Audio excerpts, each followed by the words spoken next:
This video will cover diversification. We'll distinguish between systematic and unsystematic risk when it comes to diversifying portfolios.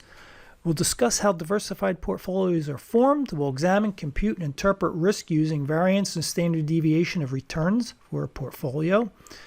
And then we'll examine, compute, and interpret the metrics of diversification, such as correlation and covariance. Those two things, correlation and covariance, are the key to measuring the benefits of diversification and understanding how diversification works. Then we'll graph and interpret and discuss the implications of the efficient frontier with just risky assets. And then we'll tack on the risk-free asset, a T-bill, to the portfolio, and we'll see how that changes the dynamics of the efficient frontier. So let me introduce this topic using a graph. Here we'll have on the x-axis the number of securities in a portfolio. Could be stocks, could be bonds and other things, but let's think of it as stocks for now. It's the easiest way to think about it conceptually. And then we're going to have a measure of risk up here. And think of that measure of risk as sigma, a measure of risk of the portfolio. And what we have is, look, we have a measure of total risk right here. And that total risk is measured by sigma, the standard deviation of the portfolio. In other words, how volatile your portfolio is over time. And what we see here is that risk is very high when you have few securities. So you start off with 0 securities, and then you add, the first security right here that has a high amount of risk. It has a high amount of total risk, and that total risk is composed of two components. It's composed of systematic risk, which is this part, and then unsystematic risk, this part. And as you can see, as you add more and more securities, you reduce this unsystematic component. It comes down, and all you're left with is what's called macro risk, systemic risk, and undiversifiable risk that you can't get rid of through diversification. And so you end up with a level of risk, and that is associated with the market as a whole. So once you add more and more securities to your portfolio, you begin to look like the market. And we've been saying all along that, maybe the S&P is a good representation of what the market looks like. When you have an S&P 500 with 500 stocks in there, you're starting to move down in this direction. You're not going to be all the way down here because there's far more than 500 stocks in the market, but you're going to be pretty darn close. So most of the benefits of diversification, and that's what we're showing, a reduction in risk from diversification. Most of the benefits come about, in the first, and it's, studies debate on what the exact number is, but, within the first 40 stocks, you get rid of a lot of risk. You never get rid of the macro risk, but you get rid of this, what we call company-specific, diversifiable, sometimes called idiosyncratic risk.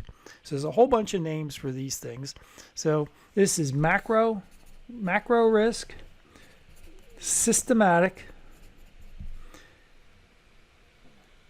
undiversifiable risk, and this is called diversifiable risk, company specific, and unsystematic risk.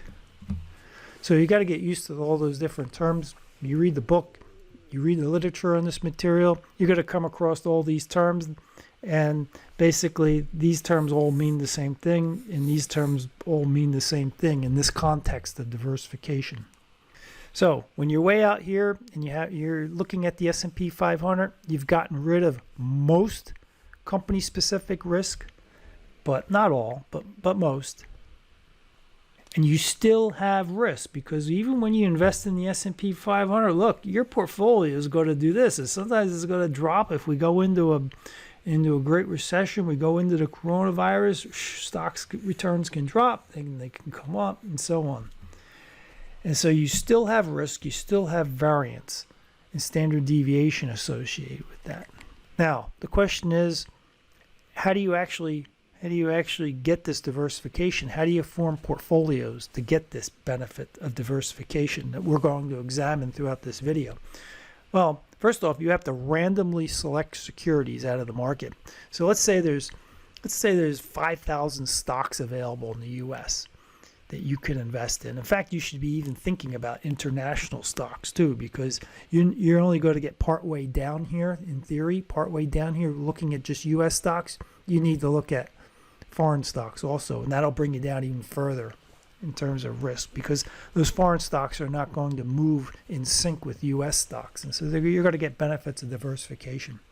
So you have to randomly select stocks to get this. You can't just pick stocks in a certain industry or a couple of industries or the high flyers, the latest hot stocks. That's not what you want to look at. You want to pick randomly from 5,000 American stocks.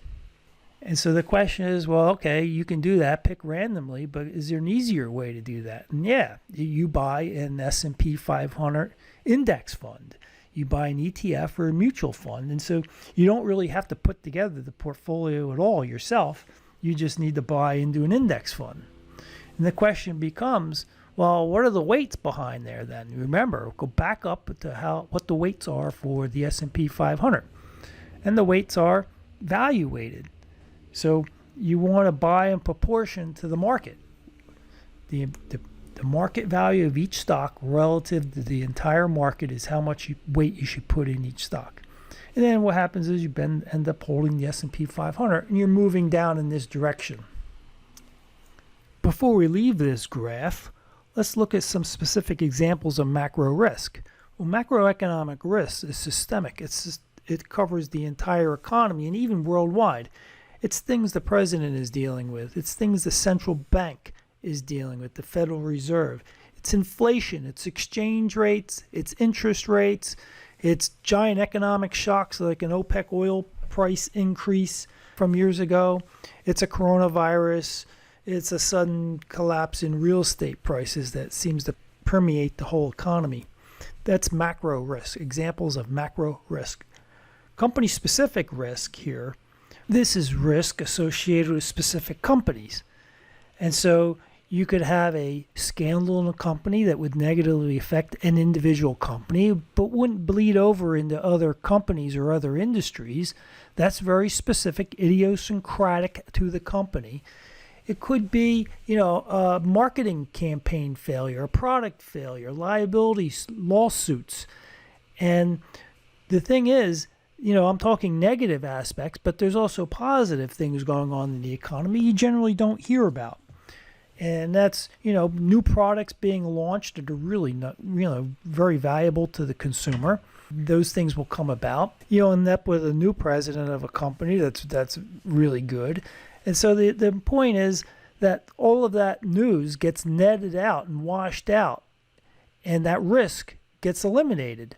And so you can eliminate this risk if you're broadly diversified enough. And as I said, you really need to go beyond the S&P 500, but we'll just use that as a benchmark for now. And you go international, and then not only if you went international with international stocks, you go international bonds and international real estate, and you go into commodities and currencies and so on, and you get down further. But you're still going to have a portfolio that does this over time, even if you're broadly diversified. So now what we want to do is we want to move into numerical examples. We want to be able to calculate this, calculate the return on a portfolio, the risk of a portfolio, the interaction effects of a portfolio, and look at diversification numerically. People in finance like to measure things.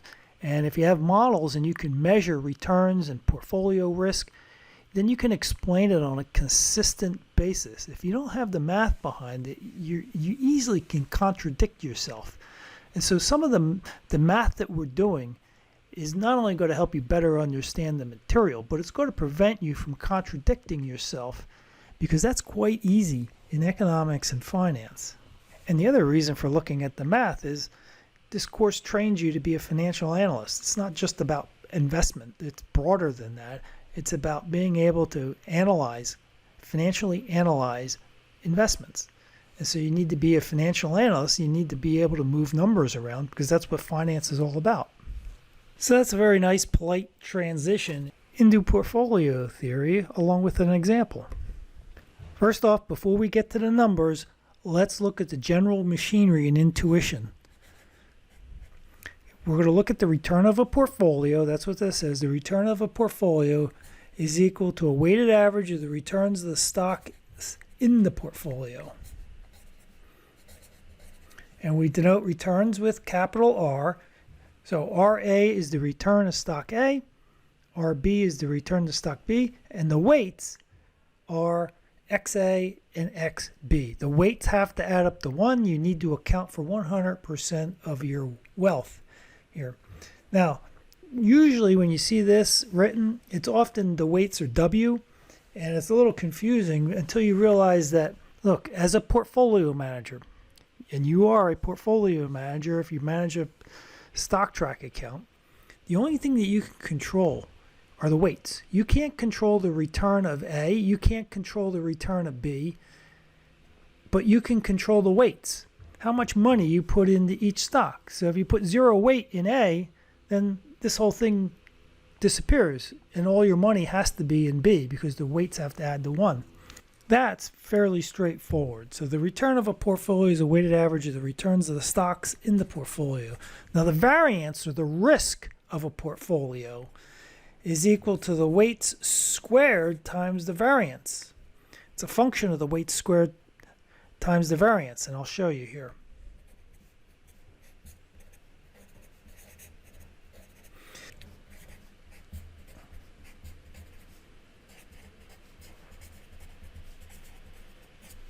So here is the variance of a portfolio.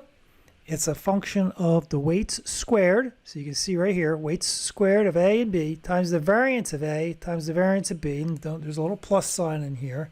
So it's this component plus this component plus this whole component. And it's plus provided that this covariance term here is positive. This covariance term can be positive or it can be negative. So remember, before we go further, that this is a squared term. A squared term has to be positive. So variance, we're talking about how wiggly is your portfolio over time. Is it way up? Is it way down in terms of returns? And so that has to be positive. Anything that's squared is positive. So everything is positive so far. The 2 by itself is positive. We're going to assume that the weights are all positive. In other words, what we're saying is there's no short selling involved here. We're not going to assume any short selling. If you short sell a stock, then you're going to have a negative weight associated with it. So we're going to assume that we're long on all stocks. And then what happens is this sign right here depends on the sign of the covariance term, which can be positive or negative. This is the heart of diversification concepts in theory. It's this covariance term. It turns out that there's 2 ways of calculating the covariance of A versus B. So the covariance of the returns of A and B, that's what that says. There's 2 ways to write it out. One is you take the sum of the return of A minus its mean, so deviations of stock A's returns from its mean return, multiplied by how B behaves relative to its mean. You multiply those together. Each period you add them up, and you divide by the number of periods minus 1. So you're basically averaging this interaction component.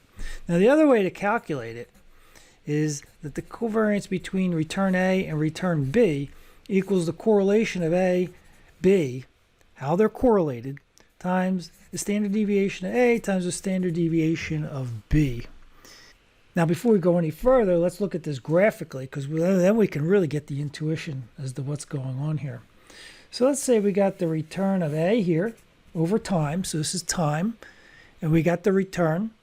And we know, look, there's the average. That's the expected value. That's this component right here. That's the average. And you're looking at deviations from the mean. So let's look at this formula first here. Deviations from the mean.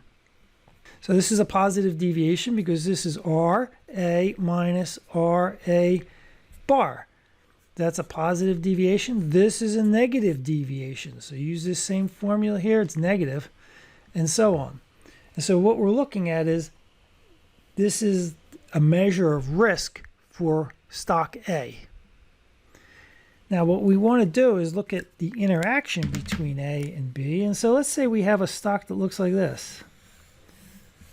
Here's return of B. And notice the way I drew this, and you can't really distinguish the colors easily on your monitor, but this is B. And I drew them so they're perfectly negatively correlated, meaning every time B is down, A is up, and vice versa. They're perfectly offset. And not only that, but I drew this conveniently so that the return of B is also right down the middle. So these two stocks share the same mean, the exact same mean, so these numbers are the same. But we're looking at how does A behave relative to its mean times, at the same point in time, how B behaves relative to its mean. So you're looking at this component right here for this, and you're looking at this component right here for this, multiplying them together, and you're going to do that each period. And then you're going to average them. And what you see here is, you see, like I said, you're going to get correlation equal to -1. And so here, that kind of relates to this formula now. Correlation goes from, correlation of A and B can go from 0 up, can go from -1 to +1. You remember that from statistics. So it's bounded between -1 and +1. Covariance is not bounded because the variances, the standard deviations, are not bounded. So I'm kind of flipping between these formulas. And that's basically what you need to do when you're doing portfolio theory. If you're given a correlation coefficient, this guy right here, and it's easy to calculate the covariance because you just take that correlation coefficient, multiply it by this number times this number, and you got this number. This guy is more involved because you have to calculate the deviations. First of all, you have to know what the means are. Then you have to calculate the deviations of the mean, multiply them together, and add them all up. So this is a little bit onerous to do, but very, very insightful. But you can see the math graphically is my point here. So back to this negative correlation of -1. That's the lowest you can get. And when you have correlation of -1, it basically means one return completely offsets the other return. And when you do that, what happens is you get this. The average return of A and B, in this case, happen to be the same thing. And I just drew that for convenience sake. But what happens is the return, the portfolio's return, is the same. In other words, the portfolio's return has no deviations from its mean over time. So this portfolio of A and B, right, each individual stock is risky, but when you net this all out, it's like a nice smooth line over time. That means you have no risk. Your sigma equals 0. That means no risk. This whole term right here. So what happens is this whole thing has to be 0 for it to look like this when you have stock A and B that perfectly offset with perfect negative correlation. And what that means is mathematically up here is that this covariance term is negative, and given that everything else is positive, it means this sign right here has to be negative, and it's negative as much as possible. So what happens is if this equals 0, this term plus this term, which has to be positive, has to be perfectly offset by this term in order for this variance to be 0. Now, if you had two stocks that were perfectly correlated with each other, let's say you got two stocks look like this. Here's the return of A, and here's the return of B. I drew them with slightly different means, right? Because one would have a mean here and the other would have a mean here, slightly different means. But these things are perfectly positively correlated because when one is above its mean, the other is above its mean. When one's below its mean, the other is below its mean. And so what you have is you have the other extreme here. You have perfect positive correlation. And when you have perfect positive correlation, you end up with a portfolio where you put half your money in each that basically is just as wiggly as the individual stocks in the portfolio. So you get no benefits of diversification when you have a correlation coefficient of +1, and you get the maximum benefits of diversification when your correlation is -1. So where are we in the real world? Does the average pair of stocks look like this in the world? does the average pair of stocks look like this? Which one does it look like? Well, it turns out to be in between these two. The average correlation depends on the time period and which index you're looking at, which stocks you're looking at, but between 0.4 to 0.60 is the correlation. Not perfectly positively correlated, nowhere near negatively correlated, but tend to be correlated, so you tend to have systemic risk. You're exposed to systemic risk, which means, you're down here on that sliding graph here, you're positive, you have some positive amount of risk that you can't get rid of. You're not coming down all the way to zero. If you came down to zero, you'd be looking something like this if that was the average pair of stocks. So keep in mind that even this graph corresponds to this formula right here. It's just that when you're looking at this deviation from the mean and this deviation from its mean at the same time, here and here, they're both positive. And when they're both positive, they're always going to be, at this period, they're always going to be positive, because when they're both above the mean, then this will be positive. When they're both below the mean, one will be negative and the other will be negative, which means the thing is positive. So you're always going to have a positive covariance term, which means when this happens, this term is going to be positive right here. This term right here is going to be positive. And so you're going to have this plus this whole tail end here, the diversification component. It's going to be positive. It means that you're going to have a really high variance for your portfolio.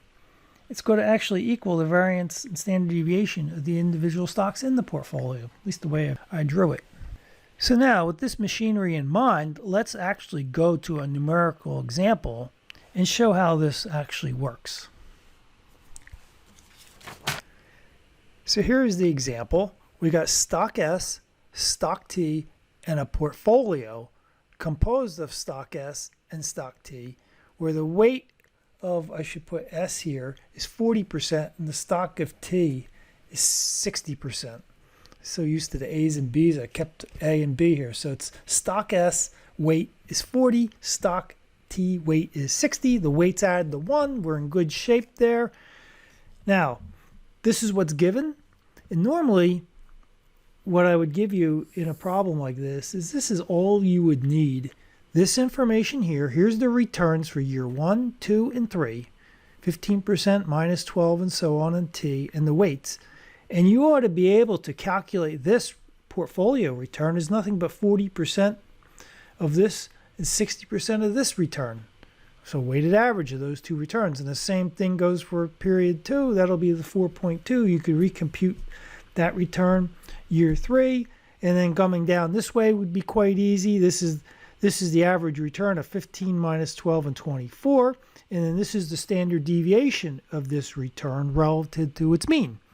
And if you don't recall how to calculate the standard deviation of an individual stock, go back to the introductory video, chapter 1 video, and you'll see how to calculate that standard deviation.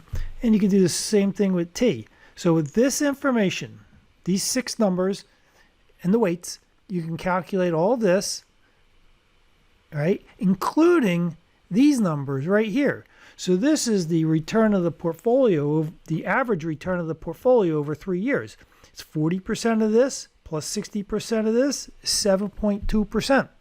That's what we want to calculate right off the bat. So the return of the portfolio is 40% times 9 plus 60% times 6, 7.2%.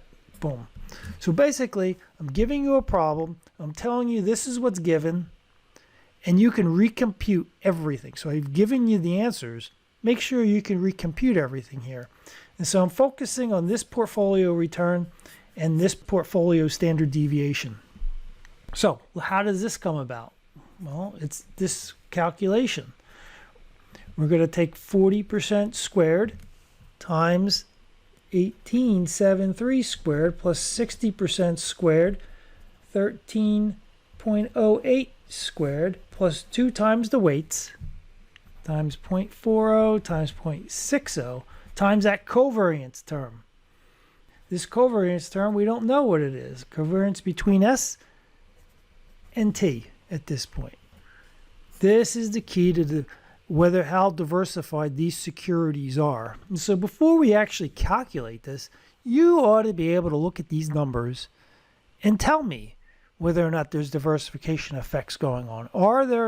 Is there an offset in the portfolio return relative to the individual securities? Well, look at this. When this is positive, this one's negative. When this is negative, this is positive. When this is positive, this is positive. So at least 2 out of the 3 times, there appears to be negative covariance and correlation. And then for the third term here, it seems to be positive. So right away we see that there is some offset here. And so we ought to be able to see that in this calculation.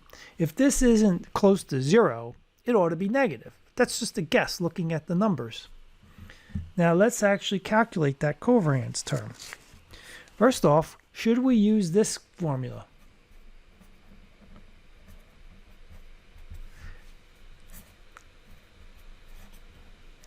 Should we use this formula? And the answer is no, because we don't even have a correlation coefficient. How can you calculate this if you don't have the correlation coefficient? We have sigma s, that's this. We have sigma t, this, but we don't have the correlation. So you can't use this at this point. You got to go through the more onerous calculation, this guy.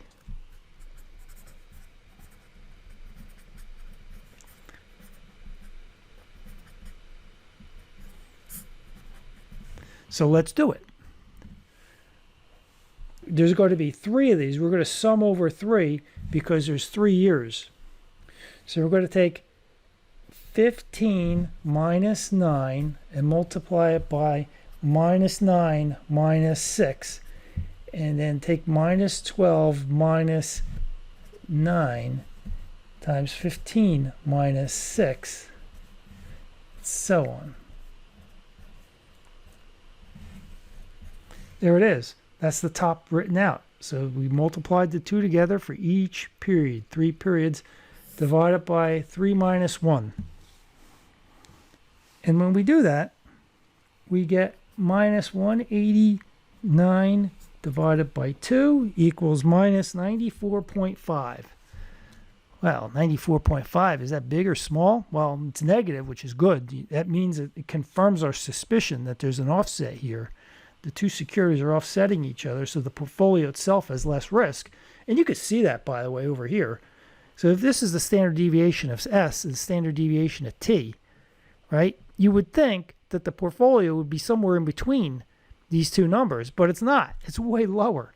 So this negative covariance is telling us something. It's consistent with what we thought. Now let's use this formula. Because we have this guy right here. We know what this is. It's here. We know what this is. We have one equation, one unknown.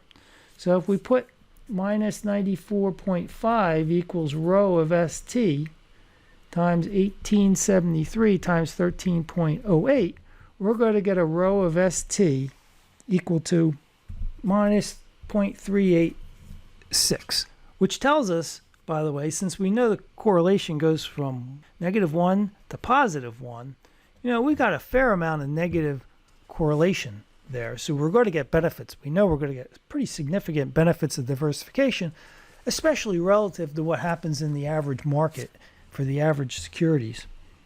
So now let's continue. So now we know that this covariance is minus 94. We can plug it in to here and solve. In some ways, this is just a grinding calculation, but there's intuition. Look at the numbers, figure out what you think the covariance ought to be in terms of sign, and it should pop out to be consistent with it, because it's fairly obvious the way this problem is set up. So if we plug in minus 94.5 and we do all of this calculations, we come up with, I'll draw it down here, sigma squared p equals 72.36. The square root sigma of the portfolio is 8.51. Yep, it matches. So the point of this is I gave you the answers so you wouldn't get lost, so you guide your way to calculating these things. Now look what happened. You put 2 stocks together that were negatively correlated. You got a risk much, much lower then even, anything in between, anything in this range, this is 8.51. It's way less. But look what happened. The average is always going to be in the range, a weighted average of these two numbers. But the risk of a portfolio, this guy right here, is not a simple weighted average of these two numbers. And that's the important part of diversification and its concepts. You have offset going on here. That's what you want to do in real life. If you're a portfolio manager, you want to find securities that are negatively correlated while still keeping an expected return that's pretty good. It's nothing but a weighted average with much less risk. Way better trade-off here. Now let's graph this information and get more insight into what's going on. Standard deviation return is generally how it is here. The y-axis is return, and this is risk. And if we plot stock T, it's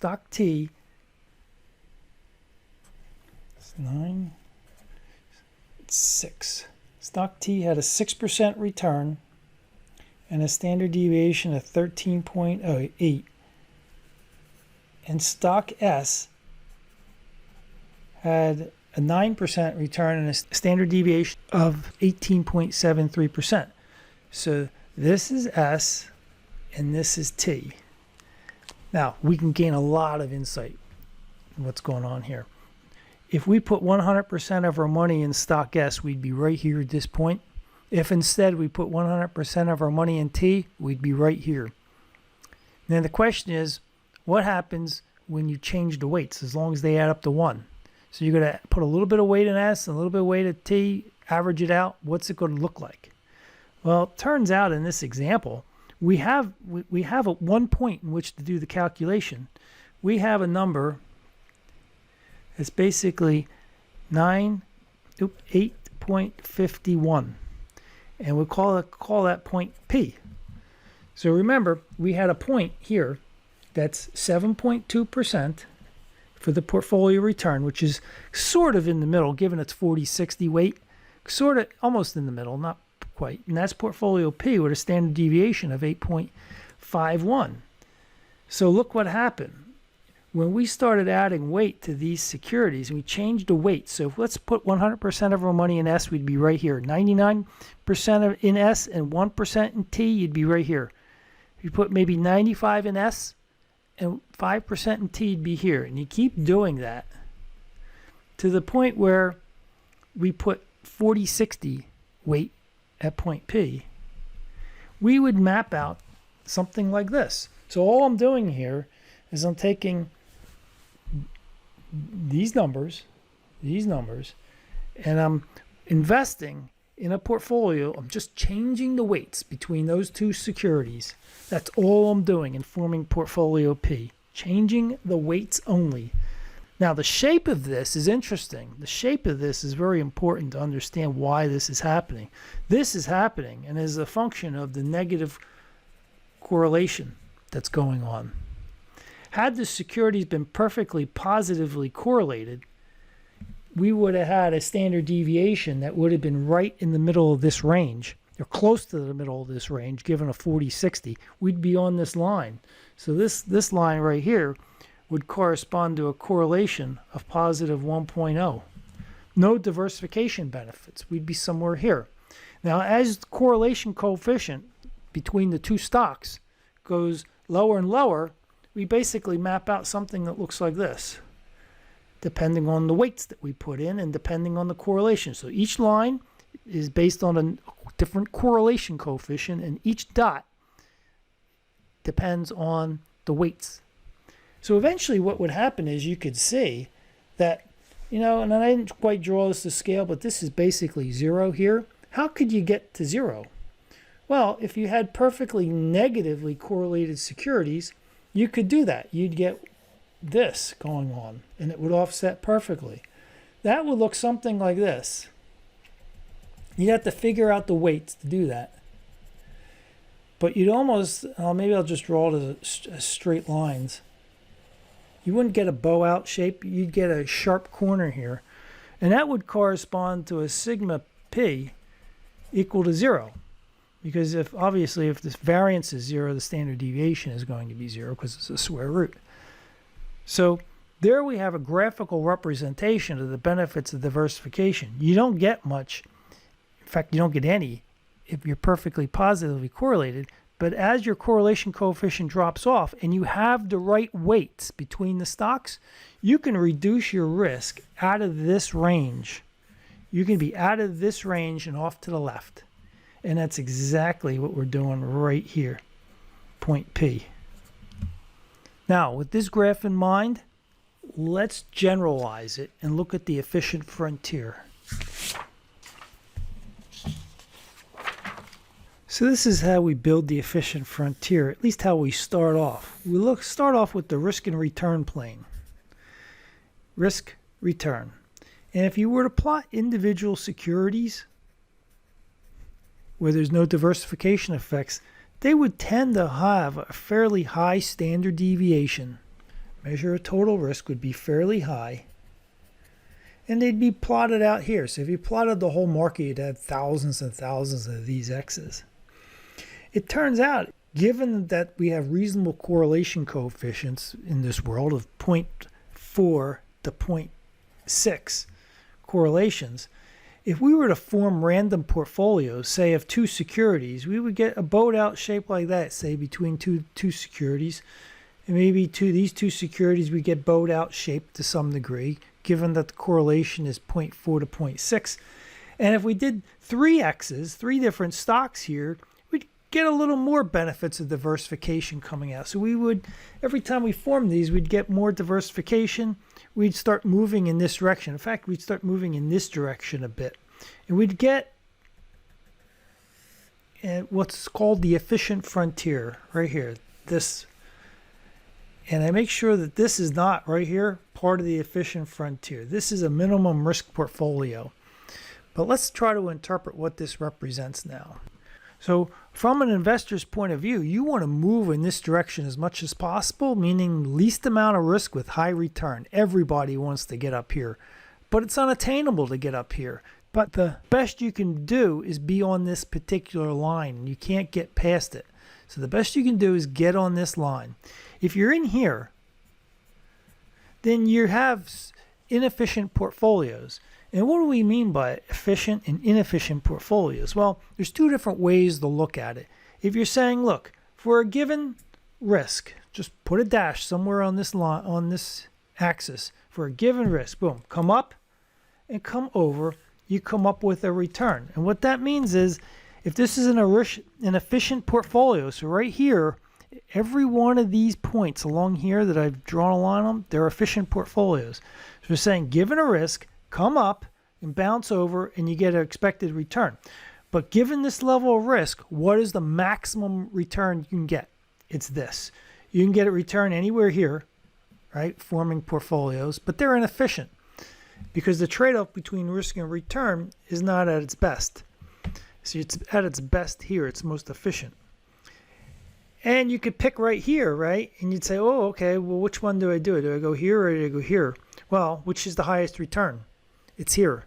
So you come up and over, and this is the efficient portfolio. So that's why I put this line here, these little dashes here. This is not an efficient series of portfolios here. Only the top part of this curve is efficient.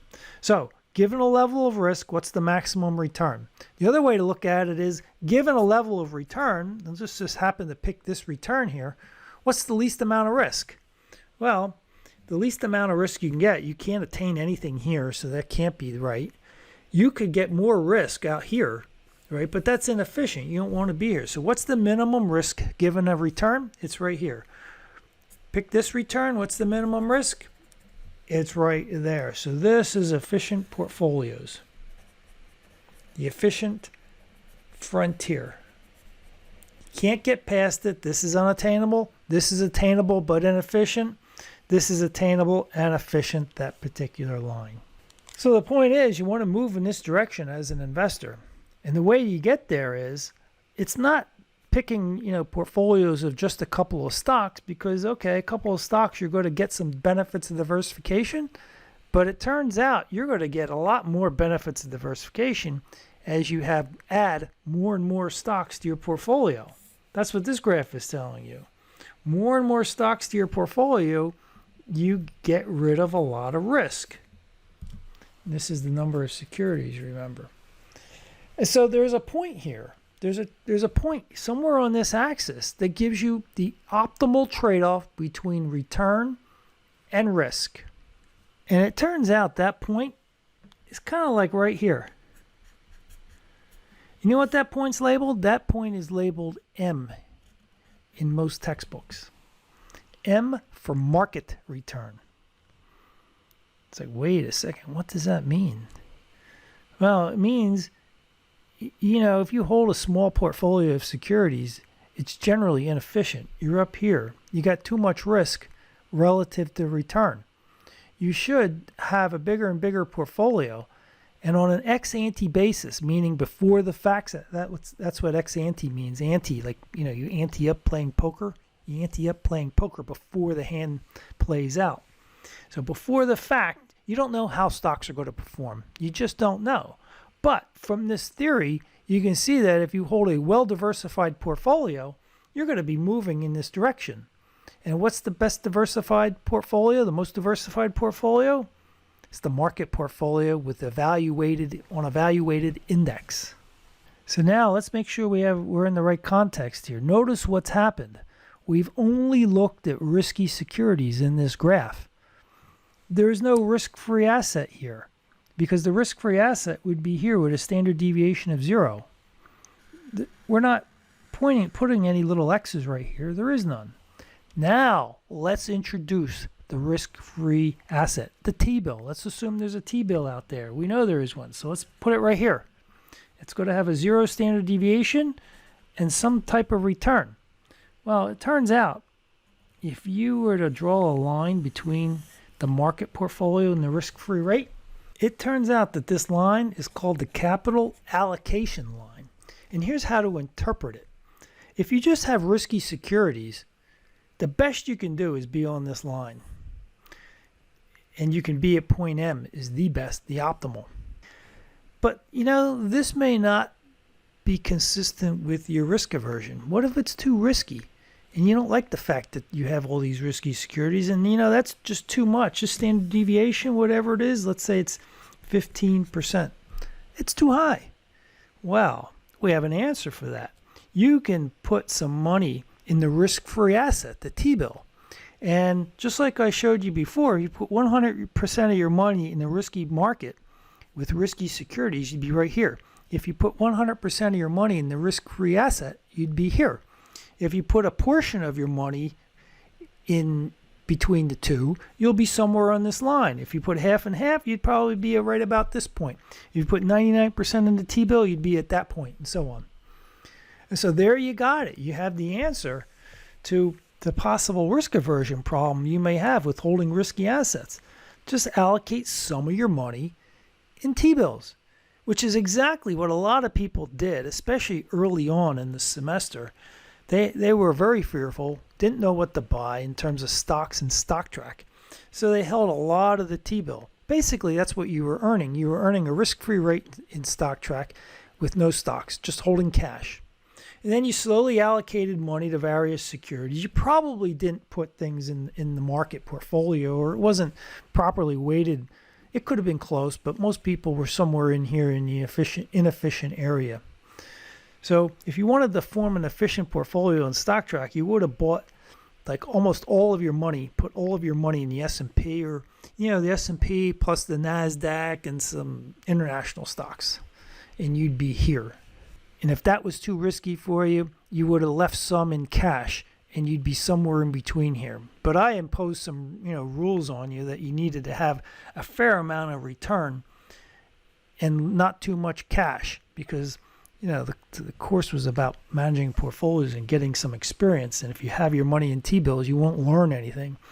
But if you actually managed a portfolio of risky securities and had a little bit of cash, well, you can kind of visualize where you would have been on an ex-ante basis now.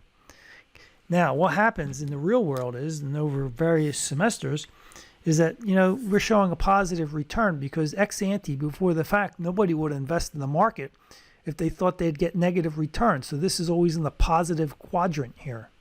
But the fact is, you can get negative returns down here on a realized after the fact ex post basis.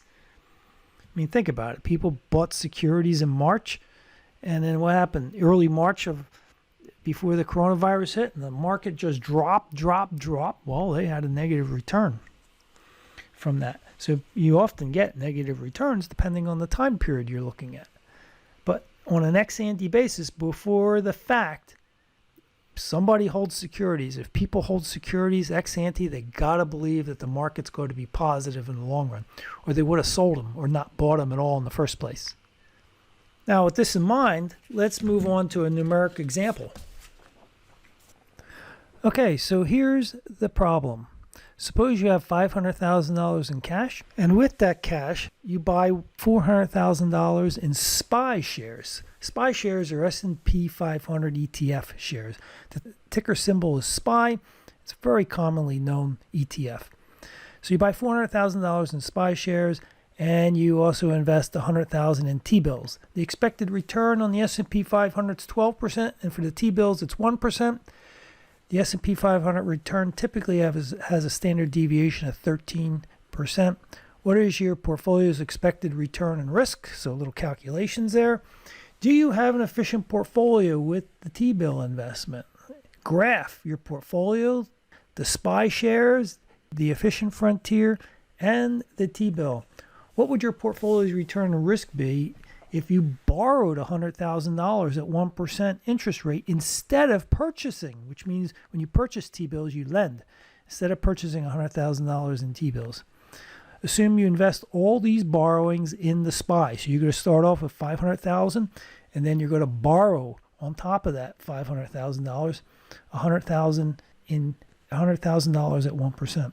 Now, fourth thing, graph your new portfolio, the efficient frontier, the T-bill, and the SPY, etc. Okay, so let's start off calculating the expected return on the portfolio and the risk of the portfolio. The problem overall is not that hard, but there's a few tricks that you need to see, and that's why I have this problem in the notes. Just a few tricks that actually simplify things greatly. Okay, so the first part is let's calculate the expected return on the portfolio. Now, first off, I'm writing E, the expected return on a portfolio. I've been writing the return on a portfolio, but here expected because it's ex ante before the fact, and the question is asking for it. I'm not that picky on whether or not you write expected here, but it should be kind of clear depending on the context you're in. So when we're talking about efficient frontiers, like we have in this problem, then it's dealing with ex ante before the fact, and you can assume that it's an expected return and just write the return of the portfolio, or you just want to be a little more clear with the E there. I'm not picky on that part of it. I'm more worried about can you do the calculation and graph it. So the expected return on this portfolio is the weights times the expected returns of these securities here. But before we go further, what's the weight of the S&P? They didn't give it to us in percent. Well, they actually did. It's basically 400 divided by 500, which is 0.8. So 80% is invested in a portfolio that's going to earn 12%, plus 20%, and that 20% is the 100 divided by the 500. Because remember, we have 500,000 in total. We're allocating 80% to the stock market and 20% to the risk-free rate that earns 1%. And so our return is expected to be 9.8%. That's really not that bad. Just a little trick there, but pretty straightforward. Now we need to calculate the risk of the portfolio. And so you're going to take the weights squared times the 13% standard deviation for the market plus the weight squared for the risk-free rate times, where is that risk-free rate standard deviation? Well, it's not supplied in the problem because you don't need it, because it's 0. It has no risk, and so it has no standard deviation, and so it's 0. But I'll put it out here mathematically so my numbers are complete, the formula is complete. But I'm just showing you that's 0. Plus 2 times the weights And then here's the covariance of the return of the market relative to the risk-free rate, okay, which we have to calculate. Or do we? So what do you think the covariance is between the return on the market and the risk-free rate? Well, remember, remember how covariance works. You can do it in a couple of different ways. And one would be, let's just look at this for a second. It would be covariance return on the market, risk-free rate would equal the sum of the return on the market minus the average return on the market times the risk-free rate minus the average risk-free rate divided by n minus 1. Now, you really can't do this because, one, I didn't give you, this data in years. But I'm showing it to you because, look, the risk-free rate minus what's expected is 0. So this whole thing has to be 0. Another way to look at it is the return on the market relative to the risk-free rate is the correlation between the market and the risk-free rate times the standard deviation of the market times the standard deviation of the risk-free rate. And when you do this, look, it has no risk. So this is 0, so this has to be 0. So no matter how you slice it, the covariance between the risk-free and the market, or the risk-free and any asset for that matter, is 0. So this whole term is 0. This whole term is 0. And you can graph that, by the way. Remember I told you, you're taking deviations from the mean, right? And so here's the return on the market. And then down here is a 1% risk-free rate, right? Well, the 1% risk-free rate doesn't wiggle. It doesn't have any deviations from the mean. So graphically, mathematically, two different ways. We hit it home, 0. And so when we do this math, we come up with 108.16. Square root of 108.16 is 10.4%. And now we're in a position to graph this. So let's bring this down here. Let's graph sigma expected return. And we anchor at 1% risk-free rate. We have a market with a return of 12% and a 13% standard deviation. So that is the market. And then we have a portfolio that has, I'm going to cheat here because I want to get this right, the geometry right. It's got to be something like this. This turns out to be 10.4%. This guy right here. That's over here. That's this guy, 10.4%. And then this 9.8% is here. So this is the portfolio, P. So the question is, do I have an efficient portfolio? And the answer is yes. We have an efficient frontier, and it looks like this. You can superimpose it on here. It's got to go through the market portfolio, right? And if all we had was risky assets that make up that S&P 500, you're going to be at this point if you have the right weights. That'll be the market portfolio. But remember, we have the T-bill, so we can be anywhere on this particular line. And we're at this point. That is an efficient point. It's just that we're allocating some of our money to the market and some of it to the T-bill. Okay, so that's not so bad. Question 3 says, and this is a little tricky, and that's why I have it here as a question. What would your portfolio's return to risk be if you borrowed $100,000 at 1% instead of lending $100,000? In other words, instead of buying $100,000 worth of T-bills, what's going to happen? Let me clean up the paper here, and let's look at the expected return on our portfolio now. And so remember, we started off with $500,000. Now we're borrowing $100,000, right? And we're going to invest $600,000 out of our $500 and invest it in the stock market at 12%. This is 120% of our initial investment times the 12%. Okay, that's okay. Now, we borrowed money. We borrowed $100,000 against our $500 that we started. So we have positive 1.2 and we have negative 0.2. So remember, I told you the weights always have to add up to 1. They do add up to 1. Just a little odd though. And then here's the 1%. This is percent here.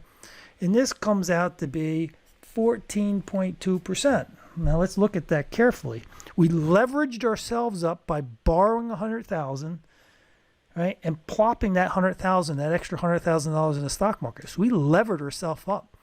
We better earn a higher expected return. We learned that way back in chapter 2, that when you borrow on margin or you leverage yourself up, you're going to get a higher return. And we did. Now let's calculate the risk of this portfolio. And before you go any further, you realize that if you leverage yourself up, you took risk. So this guy better be pumped up a bit. So let's see. It's 1.20 squared times 13 squared plus 0.20 times 0, right, squared, times 0 squared, because there's no risk with the risk-free, plus the covariance terms. All this mess here, 2 times the 1.2 times the 0.2 minus times the covariance, well, that's all 0 too. That's 0. And look, as I said before, the math simplifies out, but it looks a little weird. This comes out to be 243.36. Take the square root of that, and you get 15.6%. Okay, now let's graph it. And I'm going to graph it here. Let me see if I use a red pen and see if you can spot it here. So I got to put 14%, 14.2% here. I'm putting it right here. And then I got 15.6. 15.6%. So what happens is when you leverage yourself up and you borrow, you take additional risk, and so you're actually moving in this direction. And so that's what this tail is on this capital asset line, capital allocation line here. This is when you borrow at the risk-free rate. Here's when you lend. In other words, when you buy at the risk-free rate, you buy a treasury bill. So it's quite an insightful problem that covers leverage, covers the risk associated with a risk-free asset. As I tell students in class, you know, I ask them, how much risk is there in a risk-free T-bill? Risk-free. Yeah, it finally hits home to them. Some people, they overlook that, and they're looking like, he didn't give me a standard deviation for the T-bill. I can't do the problem. Well, I kind of did give it to you. And by the way, one more thing before we leave this video. I'm often asked in class, how do you calculate the return and variance for a 3-stock portfolio? I'll show it to you. So you would have the expected return of a portfolio. Let's say we have stock A and stock B and stock C.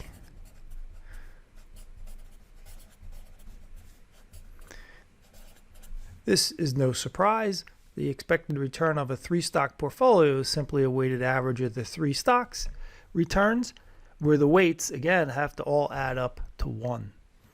And then the risk is a little harder, and that would be this.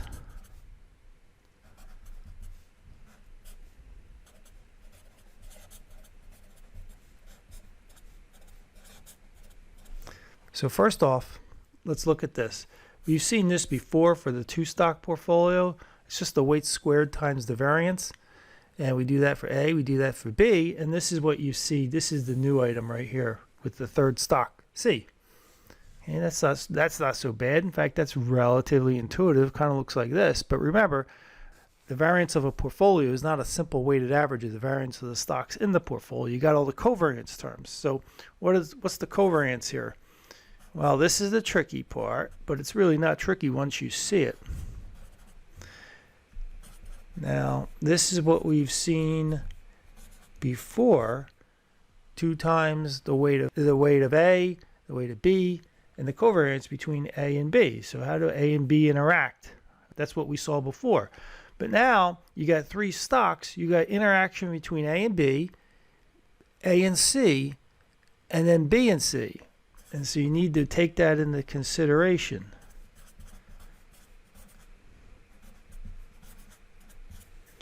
And it looks like this.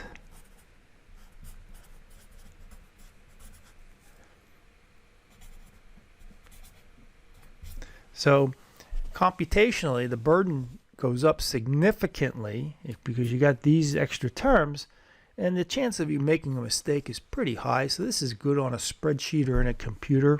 It gives you a little bit more intuition as to what's going on, because then you just realize you got to look at every covariance that's out there between A and B, A and C, and B and C. And the other thing you also gain a little bit of understanding and is why is there twos here?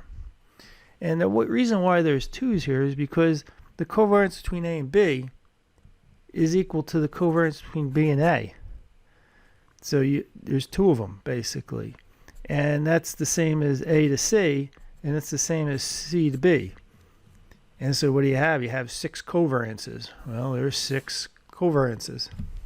So there's a little bit of insight, but the 2 stock portfolio has lots of insight. Because the marginal benefit is kind of small looking at 3 risky assets, I often don't present problems with 3 risky assets. But I will, and sometimes do, 3 assets, but 1 is the risk-free security. 1 is the T-bill. And if I have a T-bill, then the computational burden is not that bad. And you've seen that before in the video. So let's assume C is the risk-free asset. Well, if C is the risk-free asset, this formula still holds, because you're going to have stock A, which is risky, B, which is risky, and then the risk-free, which has a weight and has a return. Now, when it comes to the variance of a portfolio with the risk-free, you know this term disappears because the variance of the risk-free is 0.